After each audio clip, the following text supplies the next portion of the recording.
सत्कारयोग माननीय हमारे हिंदुस्तान के गृह मंत्री श्री अमित शाह जी और मंच पे विराजमान सभी नेतागण, भारतीय जनता पार्टी के कार्यकर्ता, ऑफिस बेरर्स, हमारे प्रधान जी और हमारे union minister madam Meenakshi Lekhi ji और हमारे यूनियन मिनिस्टर चौधरी साहब और सभी उप अधिकारी जो यहां मौजूद हैं, और इसके अलावा जो आज फिरोजपुर के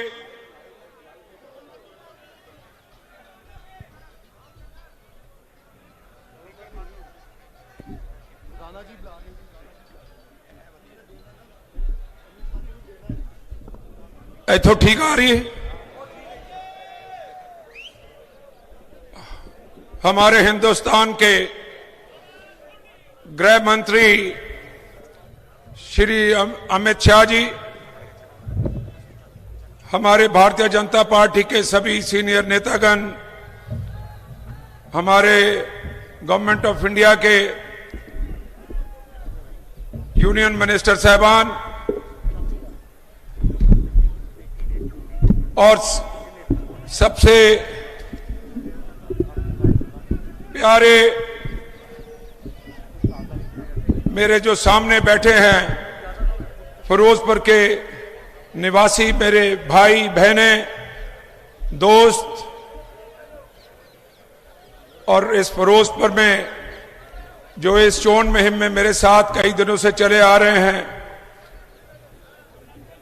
वो सभी लोग यहां जो उपस्थित हैं, आप सबको मैं अपनी दिल की गहराइयों से धन्यवाद करता हूं और आने वाले हमारे अतिथियों का स्वागत करता हूं। बोले सो निहाल, जय श्री राम, जय श्री राम। अमित शाह जी, आज आप हमारे शहीदों की धरती पे आप आए हैं इस चोन मुहिम में। आपको देखकर आज फिरोजपुर के लोगों का इतना बड़ा हौसला बढ़ा है, क्योंकि यहां पे एक ऐसा डर और भय का वातावरण पैदा हो चुका था। और आपके आने के एक में किसी शायर ने कहा है कि वो आए हमारे घर, कभी हम उनको और कभी अपने घर को देखते हैं। और साथ में किसी ने कहा है कि ऐसी शख्सियत जो सारे हिंदुस्तान नहीं सारी दुनिया में एक जाने माने गृह मंत्री के रूप से और जो पहले भारतीय जनता पार्टी के अध्यक्ष रह चुके हैं, वो सब आज हमारे बीच में आपसे बातचीत करने आए हैं। बताना चाहेंगे कि फिरोजपुर में और पंजाब के लिए भारतीय जनता पार्टी का आने वाले समय में क्या उनका प्रोग्राम है हमारी पार्टी का, और कैसे हम फिरोजपुर को हिंदुस्तान के नक्शे से ऊपर लेकर जाना चाहते हैं। अमित शाह जी, मैं आपसे दरख्वास्त करूंगा कि ये फिरोजपुर एक बॉर्डर का शहर है, लेकिन बहुत इसकी अहमियत है, एक इम्पोर्टेंट डिस्ट्रिक्ट रहा है ब्रिटिश राज में भी। और आज ये जबकि सब शहर और सब जो राज्य हैं वो ऊपर की तरफ जा रहे हैं, और फिरोजपुर आज सबसे बैकवर्ड जिला माना जाता है। मैं उसके लिए आपसे निवेदन करूंगा कि हमें बॉर्डर का बेशक पठानकोट से लेके फाजिलका तक 20 किलोमीटर के रेडियस में जो कोई इंडस्ट्री लगे तो उसमें हमें जो टैक्स फ्री जोन हमें दिया जाए। फिरोजपुर शहर को एक मॉडल सिटी का फैसिलिटीज दिया जाए, जिसमें sewerage, drinking water, lighting, sports infrastructure, CCTV cameras, ऐसी सब सहूलतें और अच्छे कॉलेज लोगों बच्चों की पढ़ाई के लिए वो भी हमें मिलने चाहिए। जो पीजीआई सैटेलाइट हमारे माननीय प्रधानमंत्री जी 5 जनवरी को यहाँ आने वाले थे, लेकिन सियासी लोगों ने और कांग्रेस सरकार ने उनको यहाँ आने नहीं दिया। एक षड्यंत्र रचा और उनको फिरोजपुर वासियों को मिलने से रोक दिया गया। वो पीजीआई सैटेलाइट सेंटर जो है, मैं आपसे निवेदन करूंगा कि उन प्रधानमंत्री जी से बात करके हमारा जो बैसाखी का दिन है उस दिन उसका काम शुरू करवा दिया जाए, ताकि हजारों लोगों को वहां काम करने का मौका मिले और हमारे जो नौजवान हैं वो जो नशे के लत में चल रहे हैं उनको काम करने का एक नया प्लेटफॉर्म मिले। मैं आपसे ये भी निवेदन करता हूं कि आप आए हैं, आप हिंदुस्तान के गृह मंत्री हैं, हमारे लिए बहुत बड़ी बात होगी अगर आप हुसैनी वाला बॉर्डर के इसको रीओपनिंग के लिए जहां ट्रेड और इंडस्ट्री और टूरिज्म का वादा होगा, आप इसमें हमारी मदद कीजिए और बातचीत करके आने वाले समय में इसको खोलने के लिए हमारी आपसे प्रार्थना है। हमारे गरीब लोग बहुत हैं यहाँ पे, मैं आपसे बेनती करना चाहता हूँ कि उनके पास घर नहीं है रहने के लिए, एक एक छोटे छोटे कमरे में वो 5-5 परिवार रहते हैं।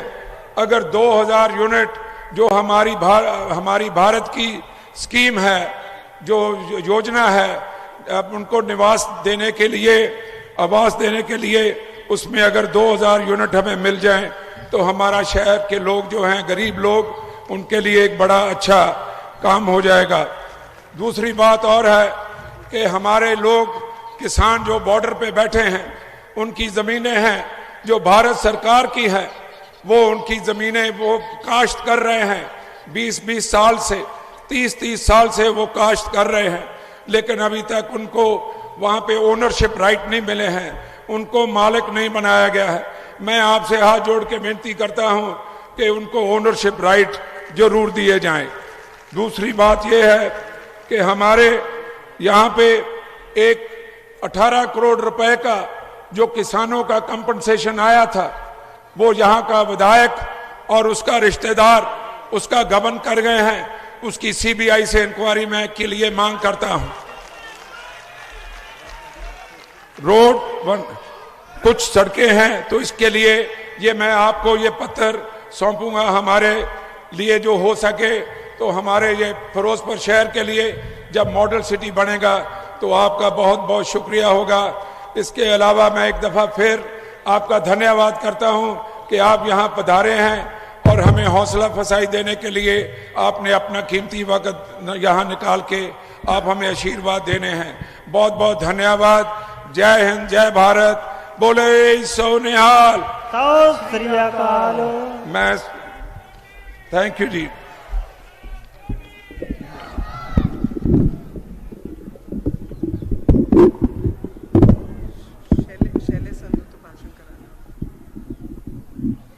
भारत माता की जय।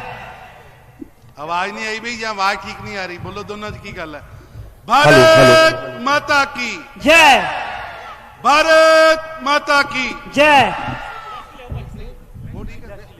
हो गया जी, हो गया।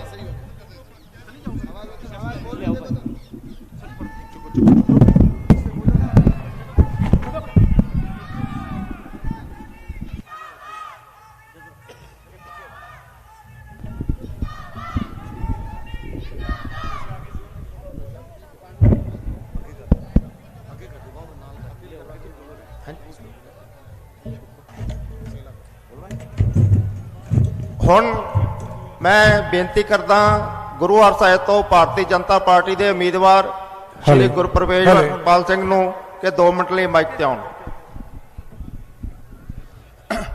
बोले सो निहाल।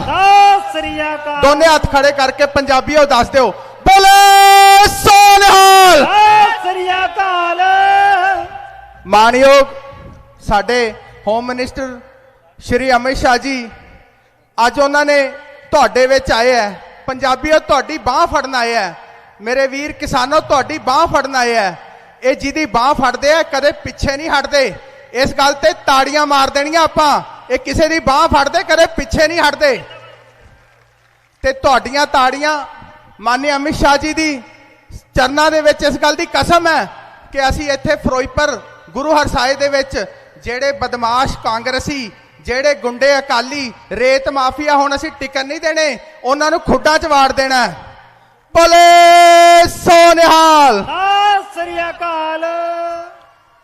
ਅੱਜ ਬਾਰਡਰ ਦੀਆਂ ਗੱਲਾਂ ਹੋ ਰਹੀਆਂ ਤਾਂ ਬਾਰਡਰ ਵਾਸਤੇ ਫਿਕਰ ਕੌਣ ਕਰਦਾ ਮਾਨਯ ਅਮਿਤ ਸ਼ਾਹ ਜੀ ਬਾਰਡਰ ਦੀਆਂ ਜ਼ਮੀਨਾਂ ਪੱਕੀਆਂ ਕਰਾਉਣਗੇ ਮਾਨਯ ਅਮਿਤ ਸ਼ਾਹ ਜੀ ਬਾਰਡਰ ਤੇ ਰੋਜ਼ਗਾਰ ਲੈ ਕੇ ਆਉਣਗੇ ਮਾਨਯ ਅਮਿਤ ਸ਼ਾਹ ਜੀ ਕਿਸਾਨ ਦਾ ਵਿਕਾਸ ਕੌਣ ਕਰਨਗੇ ਮਾਨਯ ਅਮਿਤ ਸ਼ਾਹ ਜੀ 2000 ਰੁਪਏ ਦੀ ਕਿਸਾਨ ਨਿਧੀ ਈ ਸ਼ਰਮ ਦਾ 1000 1.5 ਲੱਖ ਰੁਪਇਆ ਮਕਾਨ ਪੱਕੇ ਕਰਨ ਦਾ 2 ਲੱਖ ਰੁਪਇਆ ਮੇਰੀਆਂ ਮਾਵਾਂ ਭੈਣਾਂ ਨੂੰ ਫ੍ਰੀ ਦੇ ਵਿੱਚ ਚੁੱਲ੍ਹੇ ਗੈਸ ਸਿਲੰਡਰ ਘਰ ਘਰ ਦੇ ਵਿੱਚ ਸ਼ੌਚਾਲਿਆ ਕੌਣ ਦੇ ਰਿਹਾ ਮਾਨਯ ਅਮਿਤ ਸ਼ਾਹ ਜੀ ਅੱਜ ਆਪਾਂ ਇਹਨਾਂ ਨੂੰ ਇਸ ਗੱਲ ਦਾ ਵਾਅਦਾ ਕਰਨਾ ਹੈ ਕਿ ਹੁਣ ਅਸੀਂ ਡਰਨਾ ਨਹੀਂ ਤੁਸੀਂ ਸਾਡੇ ਸਿਰ ਤੇ ਹੱਥ ਰੱਖਿਆ ਜਿਵੇਂ ਕਾਂਗਰਸ ਤੇ ਅਕਾਲੀਆਂ ਨੇ ਸਾਡੇ ਨਾਲ ਧੱਕੇ ਕੀਤੇ ਆ ਹੁਣ ਅਸੀਂ ਇਹਨਾਂ ਨੂੰ ਟਿਕਣ ਨਹੀਂ ਦੇਣਾ 20 ਤਰੀਕ ਨੂੰ ਕਮਲ ਦਾ ਫੁੱਲ ਦਬਾਉਣਾ ਹੈ ਫਿਰੋਜ਼ਪੁਰ ਗੁਰੂ ਸਾਹਿਬ ਜੀਰਾ ਤੇ ਫਿਰੋਜ਼ਪੁਰ ਦੇ ਹਾਤੀ ਸਾਰੀਆਂ ਸੀਟਾਂ ਮਾਨਯ ਅਮਿਤ ਸ਼ਾਹ ਦੀ ਜੇਬ ਦੇ ਵਿੱਚ ਇਹਨਾਂ ਦੇ ਹੱਥ ਦੇ ਵਿੱਚ ਰੱਖ ਕੇ ਦੇਣੀਆਂ ਬੋਲੇ ਸੋ ਨਿਹਾਲ ਸਤਿ ਸ੍ਰੀ ਅਕਾਲ।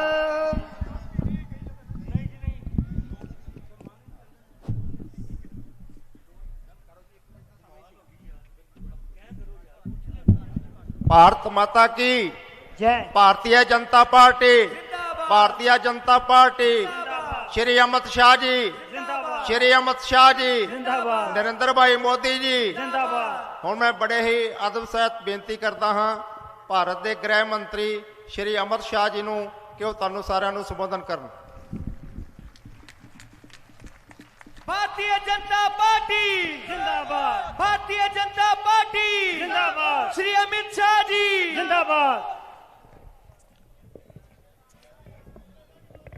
मेरे साथ बोलिए भारत माता की। जय।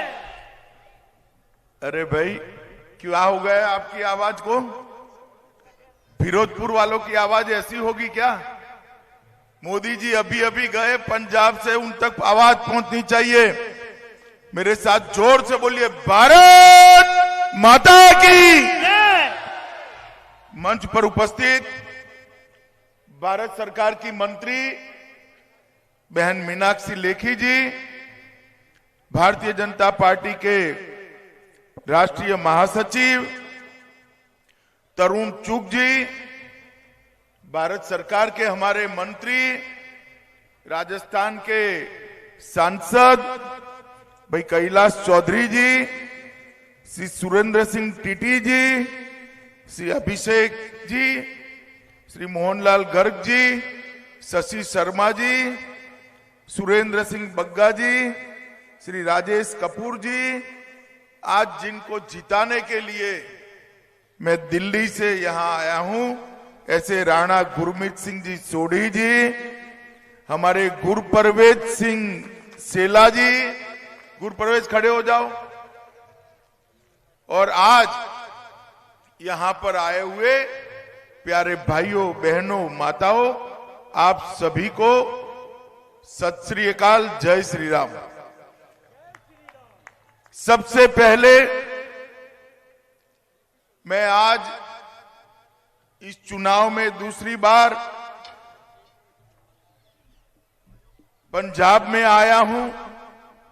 सबसे पहले नानक देव महाराज से लेकर दसम पिता गुरु गोविंद सिंह साहब तक सभी सिख गुरुओं ने देश में एकता, भाईचारा और बलिदान की भावना जो प्रवर्तन करी है, इसके लिए मैं गुरुओं को प्रणाम कर कर मेरी बात की शुरुआत करना चाहता हूं।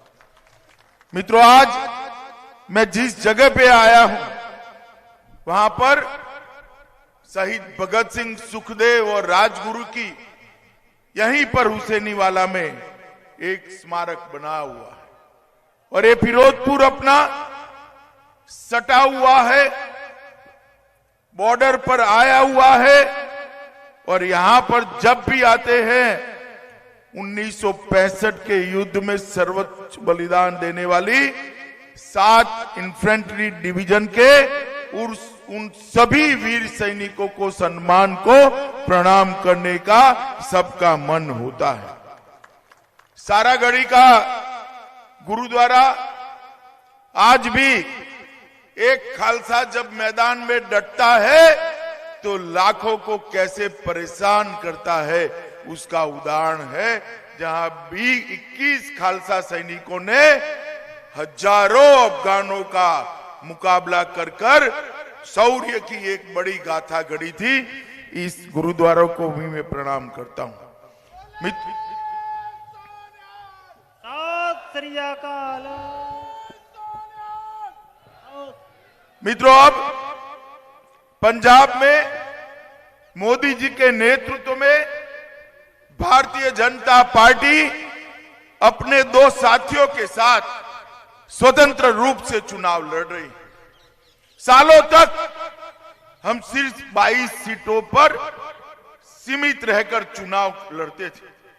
मैं पंजाब के सभी हिंदू और सिख भाइयों बहनों को कहने आया हूं कि हमारी शुरुआत है, आने वाले 5 साल में पंजाब के घर घर के अंदर भारतीय जनता पार्टी का कमल पहुंचाने का हम लोग शुरुआत करें। इस चुनाव के अंदर मोदी जी ने प्रचार के लिए फिरोजपुर को चुना था, यहां उनकी रैली रखी, मगर मोदी जी की रैली होना कांग्रेस को बड़ा डर लगा और अपने किराए के लोग भेजकर रैली को रोकने का प्रयास किया। मित्रों, मैं इन सभी लोगों को कहना चाहता हूं कि इस प्रकार से ना आप हमें रोक सकते हो, ना ऐसे आपके हथकंडे पंजाब की जनता को पसंद आएंगे। भाइयों बहनों, आप बताओ, पंजाब में कोई मेहमान आता है और वो भी नरेंद्र मोदी जैसा, तो उसका स्वागत करना चाहिए या नहीं करना चाहिए? जोर से बोलो, करना चाहिए या नहीं करना चाहिए? स्वागत करने की जगह पंजाब के मुख्यमंत्री ने उनका रास्ता रोकने का काम किया और अकाली दल भी चुप रहा, आम आदमी पार्टी भी चुप रही। मैं आज ये तीनों को कहना चाहता हूं, जो प्रधानमंत्री जी का रास्ता सुरक्षित नहीं रख सकते हैं, वो पंजाब को क्या सुरक्षित रखेंगे, देश को क्या सुरक्षित? पंजाब को सुरक्षा देनी है, शांति देनी है, आतंकवाद से मुक्त करना है, तो केवल और केवल नरेंद्र मोदी जी कर सकते हैं। मित्रों, नरेंद्र मोदी जी, और न केवल पंजाब, ये पूरे देश का भरोसा है, पूरे देश का भरोसा है।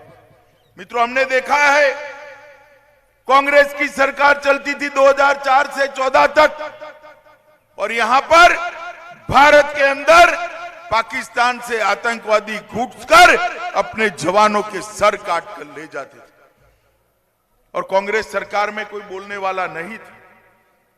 उसके बाद में मोदी जी की सरकार आई,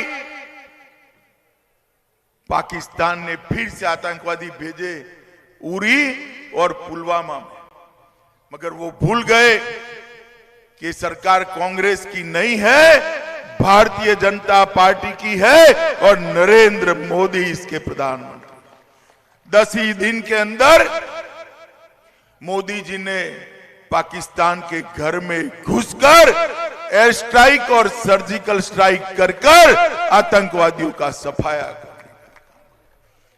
मित्रों, कांग्रेस की सरकार, ये आम आदमी पार्टी की सरकार कभी भी पंजाब और देश की सीमाओं की सुरक्षा नहीं कर सकती। माताओं, भाइयों, बहनों, अब मैं आज आपको पूछने आया हूं, क्या अकाली दल पंजाब को नशे से मुक्त कर सकता है क्या? जरा जोर से बोलिए, नशे से मुक्त कर सकता है क्या? कांग्रेस पार्टी कर पाई है क्या? और एक केजरीवाल तो स्वयं दिल्ली में पूरे दिल्ली को शराब के नशे में डुबो कर आए, शराब के नशे को डुबो कर आए हैं, वो भी नहीं कर सकते।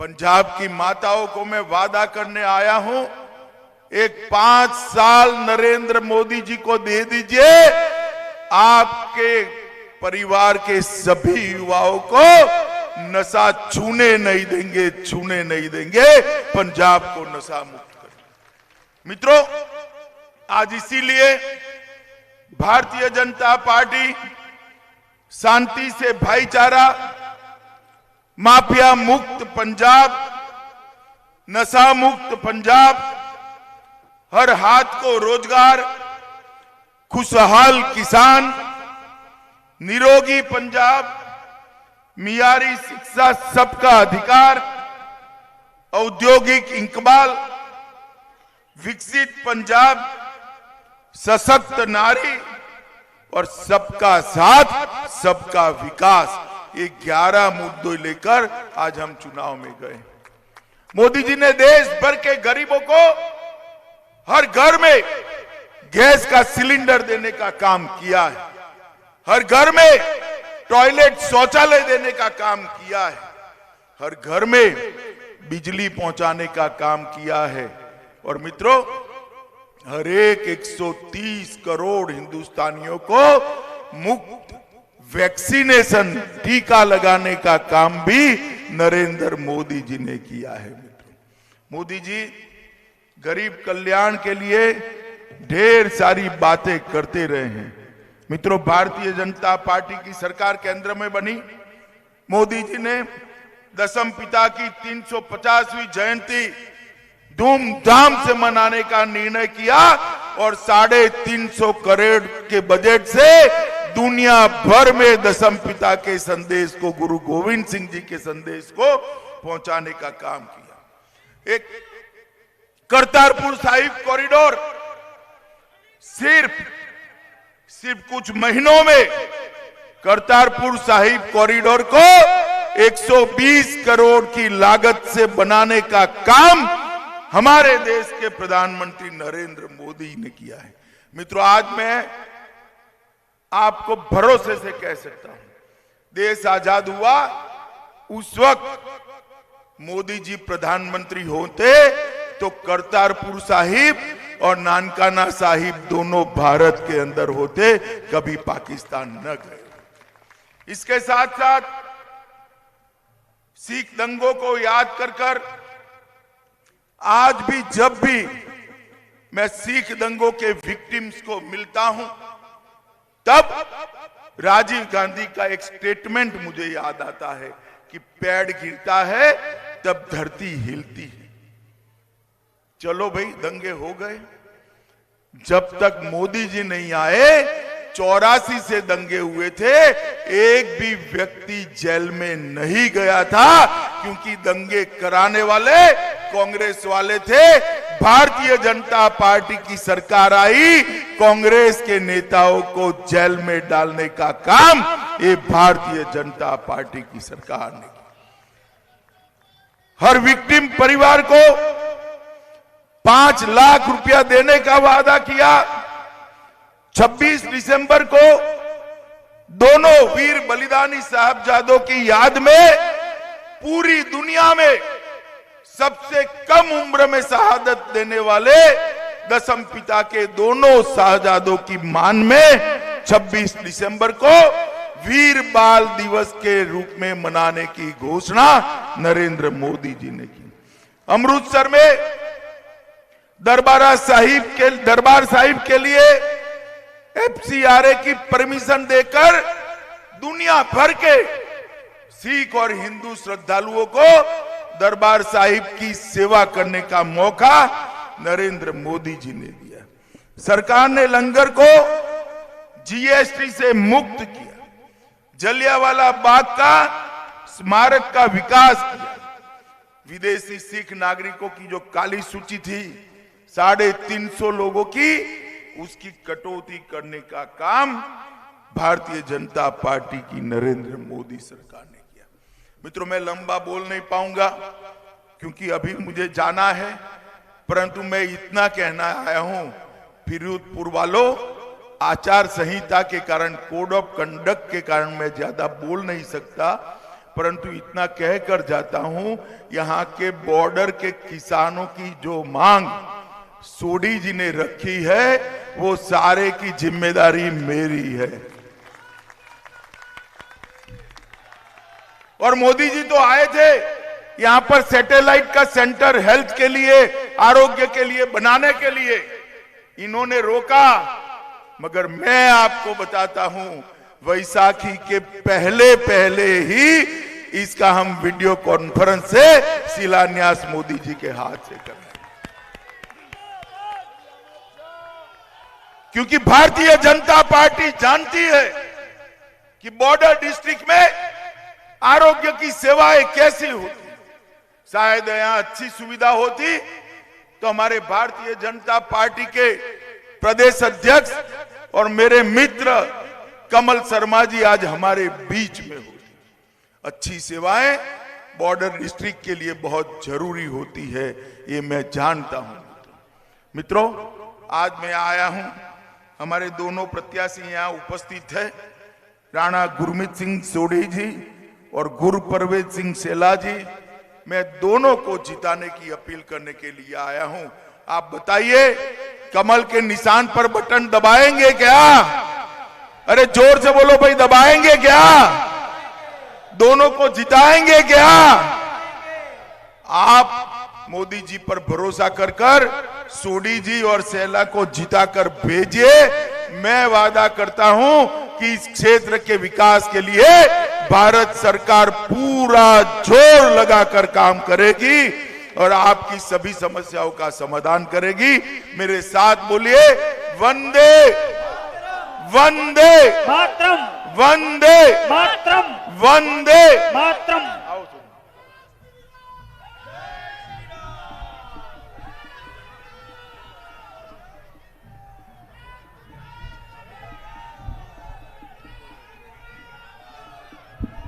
अमित शाह जी जिंदाबाद। श्री अमित शाह, जिंदाबाद, श्री अमित शाह, जिंदाबाद, भारतीय जनता पार्टी जिंदाबाद, राणा सोढ़ी, जिंदाबाद, राणा सोढ़ी।